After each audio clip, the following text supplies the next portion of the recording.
ஆண்டவர் மோசேயிடம் கூறியது, நீ இஸ்ரேல் மக்களிடம் கூற வேண்டியது, ஒருவர் யாரையேனும் பொருந்தனையாக செலுத்த திட்டமிட்டிருந்தால் அவர்கள் உன் மதிப்பின்படி ஆண்டவருக்கு உரியவர்.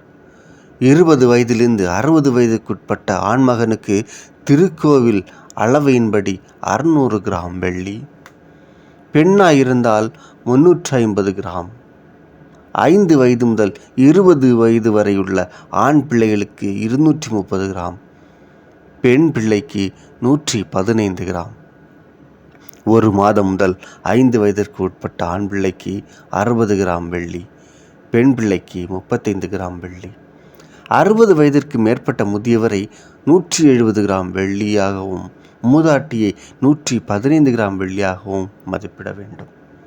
தம் மதிப்பை செலுத்த வாய்ப்பற்ற ஏழை எனில் குரு முன்னிலையில் அவர் வந்து நிற்க, பெருந்தனை செய்தவரின் நிதிநிலைக்கு ஏற்ப குரு அவரை மதிப்பிட வேண்டும். ஆண்டவருக்கு காணிக்கையாக பொருத்தனை செய்தது விலங்கு எனில் அது ஆண்டவருக்கென பிரித்து வைக்கப்பட்டது ஆகும். அது மாற்ற தகுந்தது அன்று. நல்லதுக்கு பதில் கெட்டதையும் கெட்டதுக்கு பதில் நல்லதையும் கொடுக்கலாகாது. ஒரு விலங்குக்கு பதிலாக வேறொரு விலங்கை கொடுக்க விரும்பினால் அவை இரண்டும் ஆண்டவருக்கென பிரித்து வைக்கப்பட்டவையாகும். அது பலியிட தகுதியற்ற தீட்டான விலங்கினில் அதை குரு முன் கொண்டு வந்து நிறுத்த வேண்டும். குரு அதன் தரத்தின் உயர்வு தாழ்வை மதிப்பிடுவான். அவன் மதிப்பிடுவதே அதன் மதிப்பு ஆகும். அதனை மீட்க விரும்பினால் மதிப்பு பணத்துடன் 1/5 பங்கை மிகுதியாக செலுத்த வேண்டும். ஒருவர் நேர்ச்சியாக தன் இல்லத்தை ஆண்டவருக்கு நேர்ந்து கொண்டால் குரு அதன் தரத்தின் உயர்வு தாழ்வை மதிப்பிடுவான். அவன் மதிப்பீட்டே அதன் மதிப்பு ஆகும். அதன் உடைமையாளர் அந்த வீட்டை மீட்க விரும்பினால் மதிப்பு பணத்துடன் 1/5 பங்கை மிகுதியாக செலுத்த வேண்டும். அது மீண்டும் அவருடையதாகும்.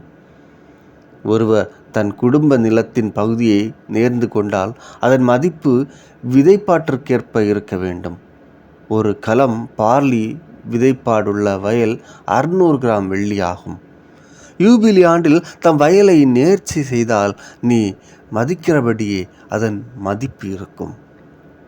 யூபிலி ஆண்டுக்கு பின்னர் அதை நேர்ந்து கொண்டால் அடுத்த யூபிலி ஆண்டு வரை எஞ்சியுள்ள ஆண்டுகளுக்கு ஏற்ப அதன் மதிப்பு குருவினால் கணக்கிடப்பட்டு அதன் உண்மை மதிப்பிலிருந்து குறைக்கப்படும்.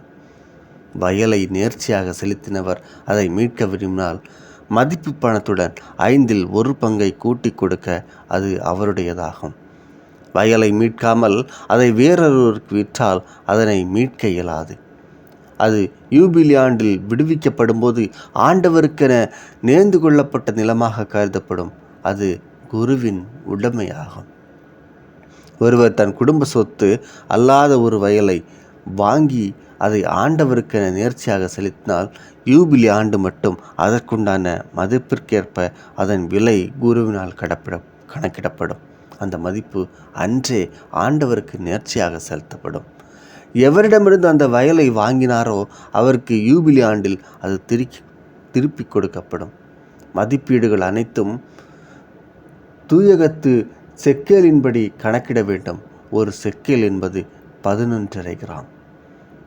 தலையீற்று ஆண்டவருடையது. அதனை நேர்ச்சியாக்க வேண்டாம். ஏனெனில் அது மாடோ ஆடோ ஆண்டவருக்குரியதே. தீட்டான கால்நடையின் முதற் பிறப்பு எனில் அதன் மதிப்பினால் அதனை மீட்டு அதனுடன் மீண்டும் 1/5 பங்கை கூட்டி கொடுக்க வேண்டும். மீட்கப்படாவிடில் அதன் மதிப்பிற்கேற்ப அதனை விற்றுவிடலாம்.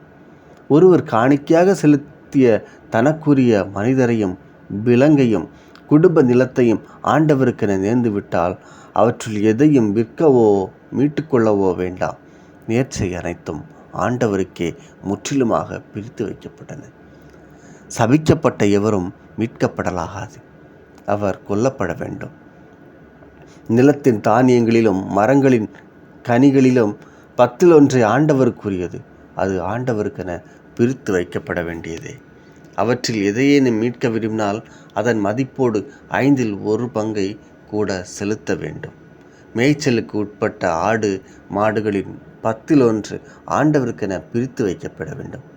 எது உயர்ந்தது, எது தாழ்ந்தது என பார்க்க வேண்டாம், அதை மாற்றவும் வேண்டாம். மாற்றினால் அவை இரண்டும் ஆண்டவருக்கென பிரித்து வைக்கப்பட வேண்டும். அவை மீட்கப்படலாகா. இஸ்ரேலருக்கு கூறும்படியாக ஆண்டவர் மோசேக்கு சீனாய் மலையில் வழங்கிய கட்டளைகள் இவையே.